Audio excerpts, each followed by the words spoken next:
नमः शिवाय शिवजी सदा सहाय। ओम नमः शिवाय गुरुजी सदा सहाय। 37वां अध्याय शिवजी का देवताओं को निमंत्रण। शिव प्रेरित नारद मुनि गए देवन के पास। शिव गिरिजा के ब्याह का हुआ बहुत उत्साह। ब्रह्मा जी बोले, हे नारद जी, इधर भगवान शंकर ने जब लग्न पत्रिका ली थी उसमें लिखी हुई सभी लोकाचार रीतियों को भी अपनाया। सभी उपस्थिति मुनि गणों को भगवान शंकर ने अपने विवाह में सम्मिलित होने को कहा। उसके बाद भगवान शंकर ने ऋषि नारद जी तुमको भी याद किया। फिर तुम भी वहां पहुंच गए और अपने भाग्य की प्रशंसा करते हुए प्रणाम किया, फिर स्तुति करने लगे। तब प्रसन्न होकर शिव बोले, हे ऋषि श्रेष्ठ, जो कुछ मैं आपसे कहूँ उसे परम तत्व को ध्यान पूर्वक सुनो। हे नारद जी, तुम्हारे कहने से ही पार्वती जी ने उग्र तपस्या की थी, जिसके फल स्वरूप प्रसन्न होकर मैं उसे पति होने का वर दे चुका हूँ। अब विवाह के लिए वहां से लगन पत्रिका भी आ चुकी है। आज से 7वें दिन श्री पार्वती जी के साथ लोक रीति के अनुसार मेरा शुभ विवाह होगा। अब तुम इस शुभ विवाह के लिए विष्णु आदि देवता, मुनि, सिद्ध, ऋषि सभी को मेरी ओर से निमंत्रण दे आओ और उन्हें कहना कि अपने परिवार के साथ अपने अपने वाहनों पर चढ़कर विभूषित हो मेरे विवाह उत्सव में शीघ्र आएं। ब्रह्मा जी बोले, हे नारद जी, इस प्रकार भगवान की आज्ञा सुनकर तुम अतीव आनंदित हुए और कहने लगे, हे भगवान सदाशिव, मैं तो आपका सेवक हूँ। आपकी आज्ञा शिरोधार्य है। यह कार्य कर देवताओं को निमंत्रित करने के लिए तुम वहाँ से चल पड़े। सभी देवताओं को जाकर तुमने निमंत्रण दिया, फिर प्रसन्नतापूर्वक वहाँ से लौट आए। आकर सभी समाचार सुनाया। ब्रह्मा जी बोले, हे नारद जी, निमंत्रण पाकर अतीव प्रसन्नता से सज धज कर भगवान विष्णु श्री लक्ष्मी जी के साथ भगवान शंकर के पास पहुंच गए। वहां शंकर को प्रणाम करके उनकी आज्ञा से अपने स्थान पर बैठ गए। इसी प्रकार सब देवता, लोकपाल, इंद्र आदि अपने गण तथा परिवार के साथ वस्त्र आभूषणों से शोभायमान होकर वहां पहुंच गए। सिद्ध, चारण, गंधर्व, ऋषि, मुनि सबके सब निमंत्रित होकर कैलाश पहुंच गए। अप्सराएं नाचने लगी, देव नारियां मंगल गान करने लगी। महान उत्सव आरंभ हो गया। उसके बाद लोकाचार रीतियां करके भगवान शंकर की आज्ञा से विष्णु आदि सभी देवता बारात ले जाने की तैयारी करने लगे। 7 माताओं ने शिव का श्रृंगार किया। मस्तक पर तीसरा नेत्र मुकुट बन गया। चंद्रकला का तिलक लग गया। कंठ के सर्पों ने अपने फण दोनों ओर ऊंचे कर लिए। वह सुंदर कुंडल हो गए। इसी प्रकार सभी अंगों से सांप लिपट गए। वह अंगद आदि आभूषण बन गए। सारे अंगों पर चिता की भस्म रमा दी गई। वह चमक उठी। वस्त्र के स्थान पर सिंह तथा गज चरम शोभायमान हो गया। इस प्रकार के श्रृंगार से सुशोभित होकर भगवान शंकर दूल्हा जी बन गए।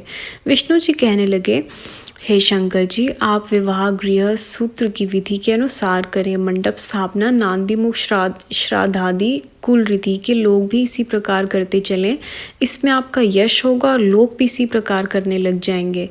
ब्रह्मा जी बोले, हे नारद जी, यह सुनकर महादेव ने स्वीकार करके कश्यप, अत्रि, वशिष्ठ, गौतम, भांडृग, गुरु, कण्व, बृहस्पति, शक्ति, जमदग्नि, पराशर, मार्कंडेय, अगस्त्य, च्यवन गर्ग, शिलाद, शिलापाक, अरुणपाल, अकृत, श्रम दधीचि, उपमन्यु, भारद्वाज, कृतव्रण, पिपलाद, कुशिक, कौत्स इत्यादि ऋषि मुनियों को शिष्यों के साथ बुलाकर सभी लोक रीतियों कराने की आज्ञा दे दी।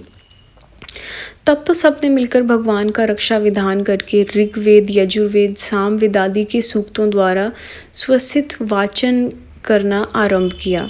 फिर विघ्न निवारणार्थ गृह पूजन मंडल में आए हुए देवताओं के पूजन कराए। इस प्रकार और लौकिक वैदिक विधि के अनुसार सभी मंगल कार्य करा दिए। इन सब के हो जाने पर श्री महादेव जी ने ब्राह्मणों को नमस्कार की। उनकी आज्ञा पाकर अपनी बारात सजाकर श्री महादेव जी से प्रस्थान किया। 38वां अध्याय वर यात्रा। दूल्हा बन शंकर चले, लेकर देव समाज, भूत प्रेत बैताल गण चले शंभू के काज। ब्रह्मा जी बोले, हे नारद जी, उस समय श्री महादेव जी ने नंदीश्वर आदि गणों के चलने के लिए आज्ञा दी और कई एक गण रक्षा के लिए वहां ठहरा दिए गए। हे नारद जी, उस समय गणों का स्वामी शंख करण करोड़ों गण साथ लिए चला। केक राक्ष ने 10 करोड़ गण अपने साथ कर लिए। विष्णुभन तथा विकृत के साथ 8-8 करोड़ गण चले। विशाख ने 4 करोड़ गण साथ चले। इसी प्रकार पारी जात ने 9 करोड़, सर्वतिक तथा विक्रतानंद ने 60 करोड़ गण साथ ले लिए।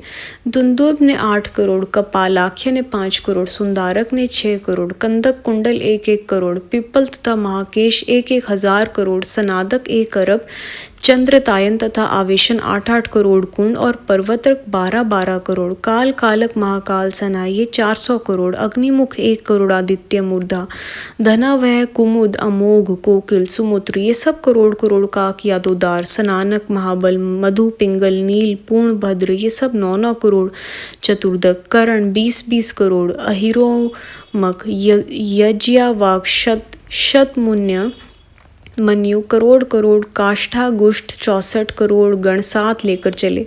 विरूपाक्ष, सुकेश, वृषभ, तालकेतु, षडास्य, चंचास्य, सनातन, संवर्तक, चैत्र, लकुलीश, लोकावतक, दीपात्मा, दैत्य कष्टदेव, भृंगी, ऋटि, रिमान देव प्रिय, अशिनी, भानु आदि गणों ने 64 हजार गण साथ लिए। भूत 1 अरब, प्रमथ 3 करोड़, प्रमथ रोमस 20-20 करोड़ और वीरभद्र 64 हजार करोड़ गण लेकर बारात में चले। ब्रह्मा जी बोले, हे नारद जी, इसी प्रकार नंदी क्षेत्रपाल भैरवादी गणों ने भी असंख्यों गण साथ ले लिए तो हजारों हाथों वाला मुकुट माला जटा चंद्र रेखा वाले नीलकंठ त्रिनेत्रधारी रुद्राक्ष पहने भस्म रमाए कुंडल कणों से सुशोभित ब्रह्मा विष्णु इंद्र के समान अणिमा आदि सिंधियों ने युक्त करोड़ों सूर्यों के समान तेजस्वी आकाश पृथ्वी पाताल आदि सभी जगह विचरने वाले संपूर्ण गण भगवान शंकर के विवाह उत्सव में आकर चल रहे थे। ब्रह्मा जी बोले, हे नारद जी, इस प्रकार बारात के तैयार हो जाने पर भगवान शंकर सर्पों के आभूषणों से भूषित होकर बैल पर सवार होकर हिमाचल के नगर की ओर दूल्हा बनकर चल पड़े। उसके बाद चंडी सदाशिव की बहन बनकर सिर पर सोने का कलसा रखकर परिवार के साथ वहां पहुंच गई। वह भी अनेकों विलक्षण चरित्र करती हुई सब गणों के आगे आगे होकर चली। उस समय डमरू, शंख, सींग, अनेक नगाड़े आदि बजने लगे। सब देवताओं के मध्य में विष्णु जी चल रहे थे, जिनके सिर पर छत्र था, चमर दुलाए जा रहे थे। ब्रह्मा जी बोले, मैं भी वेद, शास्त्र, पुराण, अगम आदि के साथ सनक आदि सिद्ध तथा प्रजापतियों के साथ साथ अपने परिवार में मिलकर चल रहा था। संगत जी, अध्याय यहाँ समाप्त होता है। गुरु जी, संगत जी, कोई भी मुझसे भूल चूक हुई हो, किसी भी तरह की भूल चूक हुई हो इन अध्याय में, प्रोनंसिएशन में, किसी भी चीज़ में, प्लीज़ मुझे माफ़ करिएगा। अगला अध्याय अगली वीडियो में। ओम नमः शिवाय, शिव जी सदा सहाय। ओम नमः शिवाय, गुरु जी सदा सहाय।